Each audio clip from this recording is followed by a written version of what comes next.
The knock that would undo him came from inside his own house, and it was not a knock at all, but a murmur through a connecting wall. And Julian Hartfield, 9th Duke of Aldermere, stood in his shirt sleeves at midnight with his hand already on the door, meaning to say the words that would send his wife back to her aunt's cottage before the breakfast dishes were cleared. He did not yet know that 4 sentences of her voice, low and unguarded, and meant for no ear but her maid's, would take the words out of his mouth entirely.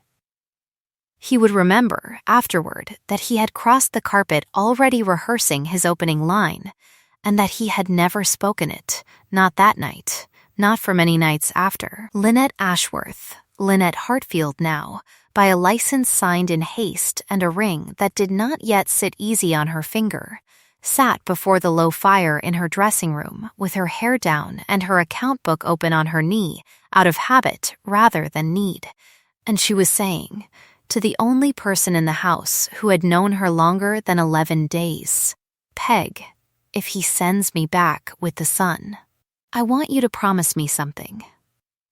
Peg Wren, who had been Lynette's father's cook before she was Lynette's maid, and who spoke the truth the way other women poured tea, did not look up from the stocking she was darning. "I'll promise nothing till I hear it," she said. "You've a way of asking for promises that turn out to cost a body dear." Lynette's mouth curved, not quite a smile. "Promise me you'll stay one more day after I go. Long enough to find where the second ledger's kept. I have counted the days on my fingers till I am tired of counting. Peg, 9 left before Michaelmas, and if the trustees close the books on this quarter without that page in front of them, Cecilia will belong to a man who has already decided what she is worth to him in pounds, and it is not much." She said it plainly, the way her father had taught her to enter a figure, no flourish, no correction, only the truth set down once and left to stand. On the other side of the wall, the Duke of Aldermere went very still, the way a man goes still when a blow he has braced for lands somewhere he had not thought to guard. He had married her 9 days before believing her a fortune hunter clever enough to be caught in his own library at midnight, and clever enough, afterward, to weep prettily in front of witnesses. He had married her because a gentleman does, when a girl is found in his rooms and his own cousin is standing in the doorway with a candle and an expression of grieved discovery. And he had lain awake every night since composing the sentence that would return her, quietly, to whatever obscurity she had come from. He had not once considered that the trap might have 2 mouths, and that hers was the one that had been baited. "Make yourself small," her father used to tell her, when the parish was unkind and the debts were many. "Small things are not worth breaking." She had built a whole life on that maxim, and it had never once failed her until the night it had made her exactly the size and shape Edmund Vane required for his purposes. Julian did not open the door. He stood with his palm flat against the papered wall as though he might feel her voice through the plaster, and he listened while she told her maid, in a voice gone thin with tiredness rather than self-pity, that she had let herself be caught on purpose, not to trap a duke, but because she had already found, 3 days before the compromising scene that made her a wife, a line of figures in the estate books that did not balance, and a hand that was not quite the steward's own hand entering them. 9 days, she said again, as though repeating it might shorten it. 9 days until the trustees signed off the quarter's accounts and handed guardianship of a motherless girl to a man Lynette would not have trusted with a hen coop.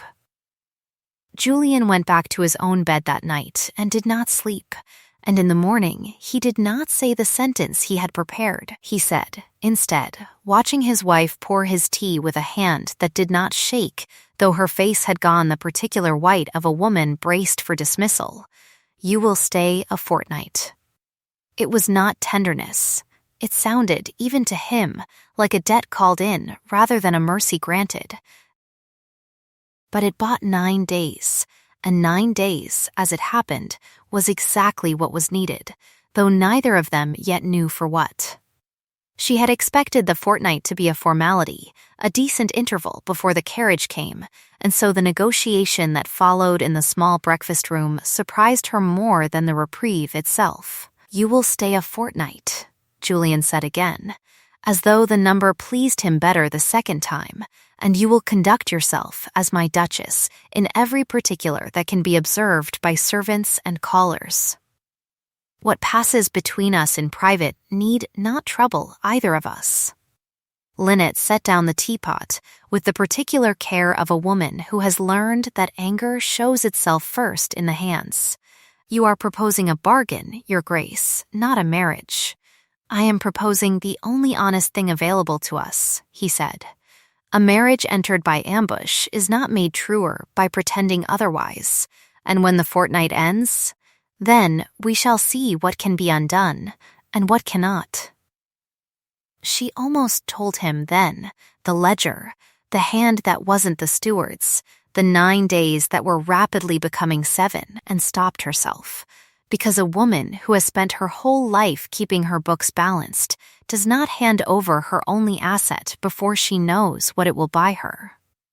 Instead, she said, "Then I will be an excellent duchess for a fortnight, Your Grace, and you may congratulate yourself on having married a woman who does not waste what little time she is given." Something crossed his face that was almost respect and did not yet have permission to be anything warmer. It was Peg who broke the silence that followed, coming in with the post and setting it down harder than the letters required. "If the pair of you mean to fence over the toast every morning," she said, "I'll ask cook to serve it cold, since it'll go that way regardless." Julian looked at her, as a man looks at a species he has not previously encountered in his own house. "You are impertinent." "I am old," said Peg, "which is a great deal more useful and cheaper to keep." She left before he could decide whether to be amused or offended, which Lynette privately thought was the wisest course available to anyone. Later, alone with her needlework, Lynette told him, because he asked, in the stiff, dutiful way of a man performing an obligation rather than indulging a curiosity, the compressed shape of what had brought her to his cousin's notice in the first place. Her father had been land agent to a modest estate 3 counties distant, a man who could read a forged hand at 40 paces and had taught his only daughter to do the same before he taught her to dance. He had died, owing no one anything, and leaving her nothing but the skill and a small trunk of his books. And when the estate was sold up, she had gone as companion to his lordship's aunt, and from the aunt, on the aunt's death, into the household of Aldermere's ward as a companion of business rather than fashion, because Cecilia's guardians had wanted someone who could keep accounts as well as company. "A companion who reads figures," Julian said, in the tone of a man filing away a fact he suspected would matter later. "An economical arrangement, the only kind my family has ever been able to afford," Lynette said, and did not smile, though something in her eyes suggested she might have, in gentler company. Edmund Vane came to call 3 days into the fortnight, immaculate as a folded letter, smelling of bergamot and the violet pastilles he was never without. And he complimented the new duchess on her complexion with a gentleness that made the hair rise on the back of Peg's neck where she stood, unnoticed, by the sideboard. "You wear marriage well, cousin," he said to Lynette, taking her hand a moment longer than courtesy required. "Better than I expected, given how briefly you had to prepare for the part." "I had no part to prepare, Mr. Vane. I was only ever myself." "How restful that must be," he said, "to have so little worth concealing." He did not raise his voice. He never did. Lynette had already noticed that the softer Edmund Vane spoke, the more carefully a wise person listened. "Everyone has a price, you know," he added, turning his glass so the light caught it. "I find it a great convenience to know most men's before they do. It saves such a deal of unpleasantness later." He said it lightly, as one might remark on the weather, and left an hour after with a bow that made the housemaids curtsy without quite knowing why. That evening, cataloging the late Duke's correspondence at Julian's request, a task assigned, she suspected, to keep her occupied rather than because he trusted her judgment yet, Lynette found the first hairline crack in the household's books. A payment to a firm of wine merchants entered twice, 7 months apart, in figures that agreed to the shilling, but in a hand whose downstroke on the letter G leaned a fraction the wrong way from every other entry in the book. She did not say anything to anyone that night. She copied the figure onto a scrap of paper, folded it into the lining of her workbox, where she kept her father's old pocket ledger. A small brass-cornered book she had carried since his death and never once let out of her possession, and sat a long while by her window listening to a thrush finish its evening song in the elm outside, thinking that a false entry, once found, was like a loose thread in a hem, pulled gently enough and the whole seam would eventually give up its shape. The house, meanwhile, had opinions about her. The servants' hall took wagers on how long the marriage would hold. The tenant farmers' wives called with baskets and questions disguised as gifts. And Lady Araminta Voss, who had been given every reason by Vane to expect an offer from the Duke before his sudden marriage interrupted matters, called precisely once, looked Lynette over with the practiced coldness of a woman assessing arrivals. Dressmaker, and said, upon leaving, to no one in particular, how very sudden it all was. One does wonder what recommended her. Lynette, who had learned young that dignity cost nothing, and silence was often the most economical answer available, said only, "Good afternoon, Lady Araminta," and closed the door herself rather than ring for a footman, which Peg later declared the single most satisfying thing she had witnessed all year. It was over the account books 10 nights later that something between them shifted its footing without either of them announcing it. Julian had come to the estate room past 11, unable to sleep, and found his Duchess already there with a branch of candles and her sleeves pushed back, reconciling the quarter's expenditure against the steward's summary because, she told him, without apology, she had been unable to sleep either and disliked wasting good candlelight on brooding. "You needn't trouble yourself with my accounts," he said, though he did not leave. "I am not troubling myself with your accounts, Your Grace. I am troubling myself with a column that will not add, which is a different thing entirely and considerably more satisfying." He sat, against his own stated policy of distance, and watched her work for a while, and found himself, against considerable resistance, charmed by the particular fierceness with which she squared each page corner to corner before committing to a figure, as though she were disciplining the paper itself. "You do that," he said, "before you say anything you mean." "Do what?" "Square the edges. As though the truth needs tidying before it's fit to be spoken." She looked up, surprised to have been read so exactly by a man she had assumed noticed nothing beyond his own grievances. "My father used to say, a crooked page hides a crooked sum. I suppose I never stopped believing him." "What else did your father say?" "That a debt paid quietly is worth more than a debt forgiven loudly." Julian was quiet a moment.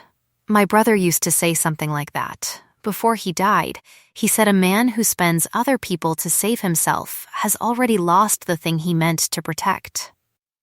"Wise," Lynette said. "Do you believe it?"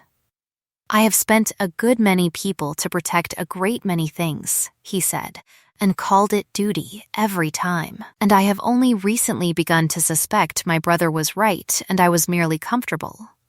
It was, for him, an extraordinary confession, and she did not press it, only pushed the ledger an inch toward him and asked whether he would confirm a figure in his own hand, since 2 sets of eyes caught what one alone would miss, and that, more than any declaration, was how the marriage began. In fact, if not yet in name, to become a partnership.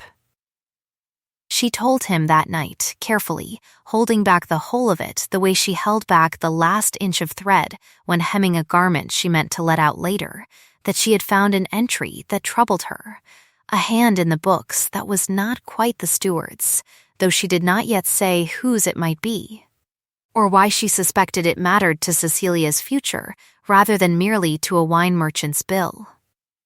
"There is more," she admitted when he pressed her, "but I am not yet certain enough to hand you half a truth and call it whole. Give me until I am certain." He agreed, though it cost him something to agree to anything requiring patience, and 2 nights after that, over a matter so small as Peg's account of a footman who had fallen face first into the ornamental pond chasing an escaped goose, Julian Hartfield laughed, not the polite exhale he offered at dinner parties, but a real laugh, sudden and startled out of him, so unfamiliar to his own household that 2 housemaids came running to the doorway to see what had befallen their master. Lynette, watching him, thought it was the first time she had seen his face without its armor on, and she found she wanted, quite badly, to see it again. The blow, when it came dressed as help. Edmund Vane arrived at Aldermere on a wet Tuesday morning with a letter he claimed, with visible reluctance, to have found among the late steward's papers, and he laid it before Julian in the estate room with the particular gentleness of a man delivering news he wished.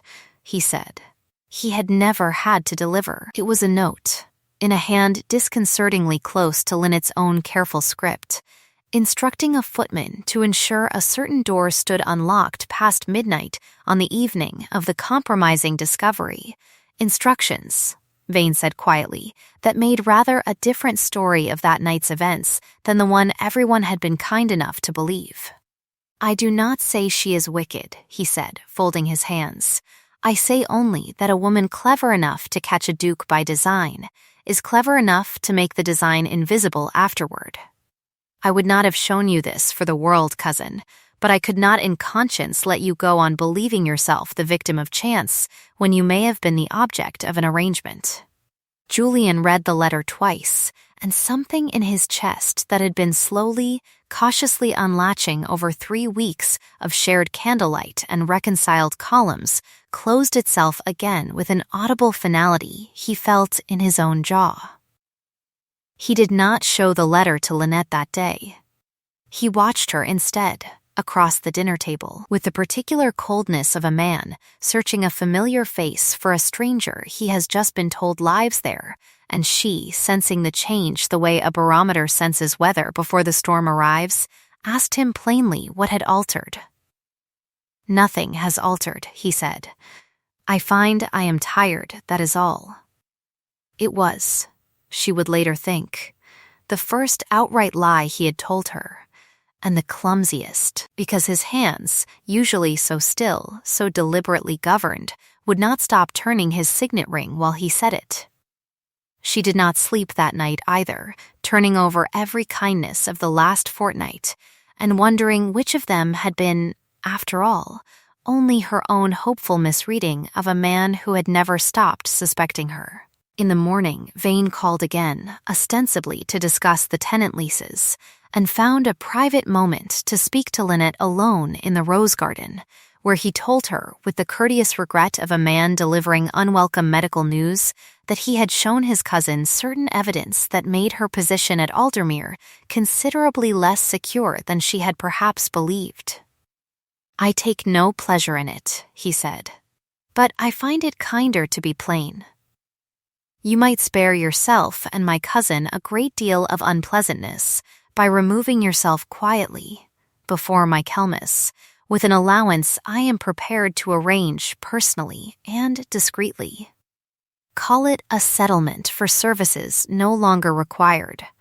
No one need ever know the particulars. You are offering me money to disappear," Lynette said, and did not raise her voice either, having learned that art perhaps from watching him. "I am offering you dignity," Vane said. "The alternative is considerably less comfortable, and I promise you it is coming, whether or not you take my kindness now." She thought of the figure in the wine merchant's account, the downstroke that leaned wrong, the 9 days that were now 4, and of Cecilia, 16 years old and utterly unaware that her whole future was being weighed in a garden over the heads of the roses, and she said, "I find I have never had much use for kindness that arrives with conditions attached. Mistu. Vain. You may keep your settlement. I intend to stay exactly where I am until someone with better authority than either of us tells me otherwise." It cost her more than her voice let show, a home offered, a scandal avoided, an easy road out of a marriage that had begun to feel, humiliatingly, like something she wanted to keep. And she walked back into the house with her spine perfectly straight and did not permit herself to weep until she had shut her own door. The distance Julian had built around himself hardened over the following days into something that looked very like dismissal. He was polite at meals and absent at every other hour, and when Lynette asked once whether she had given him cause for complaint, he said only that he required time to consider the shape of their arrangement going forward, which was, they both understood, a duke's way of saying he no longer trusted his own wife under his own roof. Peg, furious on her mistress's behalf in the particular quiet way of servants who have learned discretion the hard way, took to muttering over the mending that some men would not know a true thing if it curtsied, and introduced itself by name.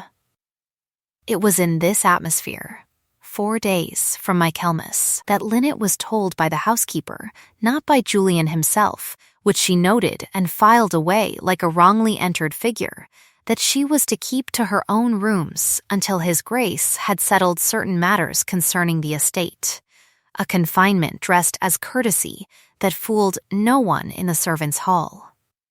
She spent that day locked in by politeness rather than any bolted door, going through her father's old ledger page by page, searching for anything in his careful notation that might teach her what to do with a suspicion she could not yet prove. And it was there, past midnight, prying gently at the loosened brass corner of the book's spine out of old habit rather than hope, that a folded strip of paper slid free into her palm, her father's hand, unmistakable, a private notation he had made years before about a dishonest clerk he had once caught altering figures by writing the true sum first in pale ink and chalking a false sum over it, a trick, he had written, that any fool could work but only a careful eye could undo, by holding the page to strong light until the ghost of the true number showed through the false one. She sat very still for a long moment, the thrush long since silent outside her window, and understood, with the particular clarity of a woman who has just been handed the last piece of a pattern she has been assembling blind, exactly what she would find if she held the disputed folio of Aldermere's account book up to a candle. The trouble was that the book itself was kept, under lock, in Edmund Vane's own study, and 4 days remained before the trustees closed the quarter's books forever, and she did not yet know whether anyone in this house believed her enough to help her get it. She did not attempt it alone, whatever her pride might have preferred, because a woman who has spent her whole life keeping careful accounts knows better than to gamble everything on a single unwitnessed hand. She sent Peg, of all people, to find Mr. Selwyn, the family's solicitor and trustee of the late Duke's estate, a dry, precise, entirely honest man who had known Lynette's father slightly, years before, and trusted a well-kept ledger the way other men trusted scripture, and she sent, by a different route and greater risk, a note to Julian himself, not pleading, only stating, in her father's plain fashion, that she had found what she believed to be proof of forged entries in the household accounts, that the true figures lay hidden beneath chalked corrections in the disputed folio, and that she required, before Michaelmas, both his authority to examine his cousin's papers and his presence as witness, "Because a woman's word alone," she wrote, "has never yet been proof of anything in any court in England, however true it happens to be." Julian read the note twice by candlelight, and this time when his hands moved to his signet ringet, it was not to still a lie, but to steady himself against the shame of having believed one so easily. And he went to her rooms himself, past the housekeeper's protests, and found her exactly as she had been on the night he first overheard her, steady-handed, dry-eyed, entirely unsurprised to see him. "I ought to have trusted you," he said, without preamble, because he had never been a man for easing into difficult sentences. "You ought," she agreed, "and you did not. And I find I am too tired and too short on time to forgive you prettily for it tonight, Your Grace. So you will have to settle for my cooperation instead of my absolution." "That will do," he said, for now. Selwyn arrived the following afternoon, brought by Peg with a speed that suggested she had not troubled to explain her errand so much as command it, and listened to Lynette's account of the doubled entry, the leaning downstroke, her father's old trick of chalk over true ink, with the stillness of a man weighing evidence rather than gossip. "If you are right," he said, "this is not a domestic matter, Your Grace. This is theft from a minor's estate, and forgery besides, and it will want witnesses who cannot later claim to have misheard."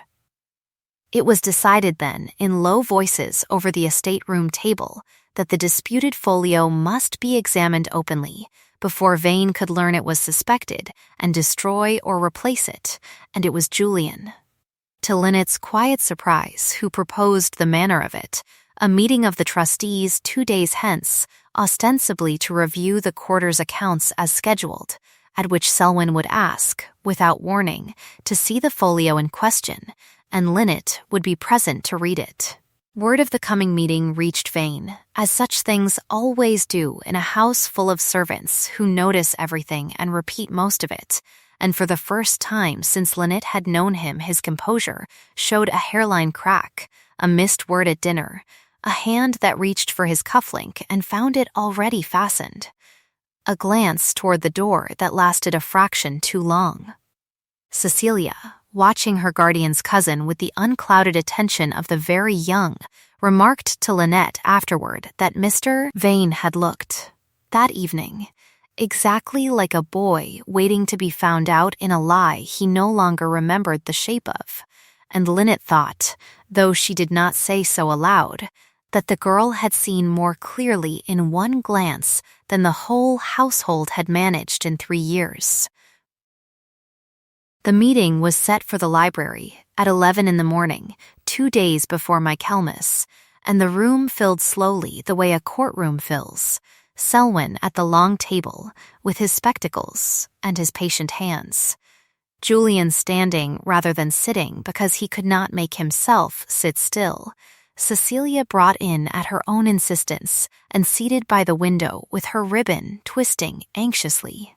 Between her fingers, Lady Araminta Voss present at Vane's own invitation, ostensibly as a family friend, though her expression suggested she had come expecting entertainment rather than reckoning, and Sims, the junior clerk who kept Vane's own private correspondence, hovering near the door with the particular pallor of a man who suspects, without yet knowing why, that his morning is about to go very badly. Vane himself arrived last, composed, immaculate, smelling faintly of violets, and took the seat offered him with the easy grace of a man who had rehearsed innocence in a mirror and found it convincing. Selwyn opened the disputed ledger without ceremony. "There is an entry here," he said, "for wine merchants' accounts, duplicated 7 months apart, in a figure that agrees exactly, but a hand that does not. Her Grace believes the true sum lies beneath a chalked correction. I should like to test that belief now, before witnesses, rather than later, in private." He held the page toward the window, into the pale autumn light, and Lynette, at his nod, took it from him and turned it so the sun struck it edgewise, the way her father had taught her to read a palimpsest years before she had any use for the skill beyond his own study. And there, faint but unmistakable beneath the chalked-over figure, the ghost of the true sum showed through, a number considerably larger, in ink that had been laid down first and disguised second. A silence went round the room like cold air under a door. "That proves an alteration," Vane said, recovering himself with admirable speed, not who made it. "Anyone with access to that book might have, Selwyn agreed, which is why I asked Sims to bring the household's outgoing correspondence book this morning, at my request, before this meeting began." Sims, by the door, had gone the color of the ledger's own vellum. Selwyn turned to him directly, gently, the way a man asks a single precise question of a witness he already half suspects will break. "Mr. Sims, whose hand copied the false figure into this folio, and who instructed you to disguise it?" It was not a long question, and it did not need to be. Sims opened his mouth twice before anything came out of it, and what came out? In the end, in a rush like a dam giving way after long strain, was Vane's own name, and an account of 11 months of altered entries, false receipts, and a private ledger, kept, he said, in the false bottom of Mr. Vane's own dispatch box, where he believed the true sums were still recorded for Vane's own reckoning. Because even a dishonest man, Sims said miserably, needs to know how much he has actually stolen. Selwyn sent for the dispatch box before Vane could think to object, and when it was opened, before all of them, the true book lay inside exactly as described, in Vane's own unmistakable hand, sums and dates that matched, to the shilling, 3 years of quiet embezzlement from a dead man's estate and a living girl's inheritance. Selwyn read the final entry aloud, in the flat, unhurried voice of a man reading a verdict rather than a scandal, and it was Vane's own written words, more than any accusation Lynette or Julian could have made, that finally broke him. His hands, so long governed, began at last to shake, and what came out of him, when he spoke, was not the smooth voice the room had always known, but something rawer and younger. "My mother died owing £4 to her own physician," he said, "to no one and everyone, and your father, to Julian, paid it without telling her, so she would never know she'd died a debtor, and told me himself, once, as a kindness, and I have never in 30 years forgiven him for making certain I knew exactly what I was worth to this family, which was £4 and a private word."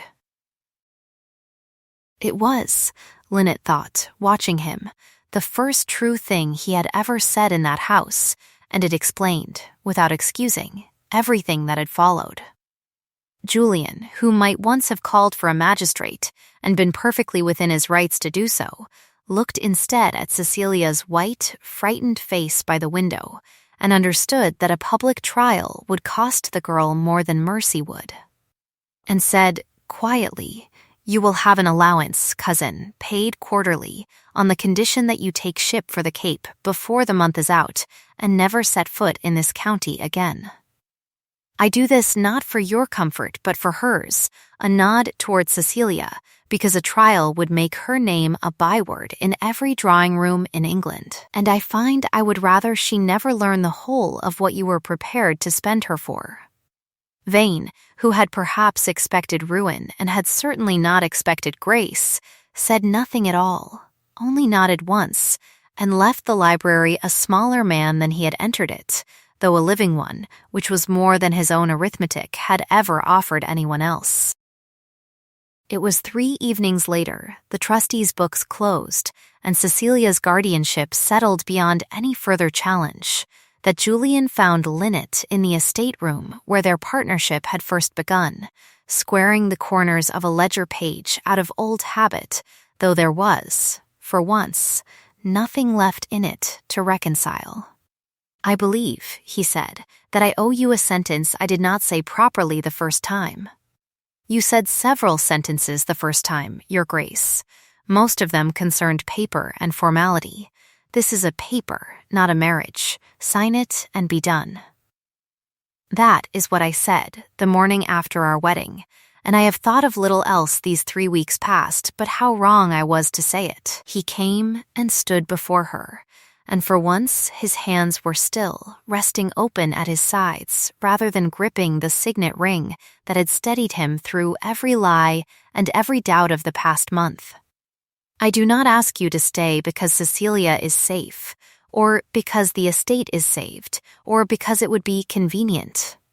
Those debts are already settled, and you owe me nothing further for any of them. I ask you to stay because I find I would rather have you across a ledger from me every evening of my life than have all the safety and convenience in England without you. Marry me because you wish it, Lynette. It is the only reason I will take.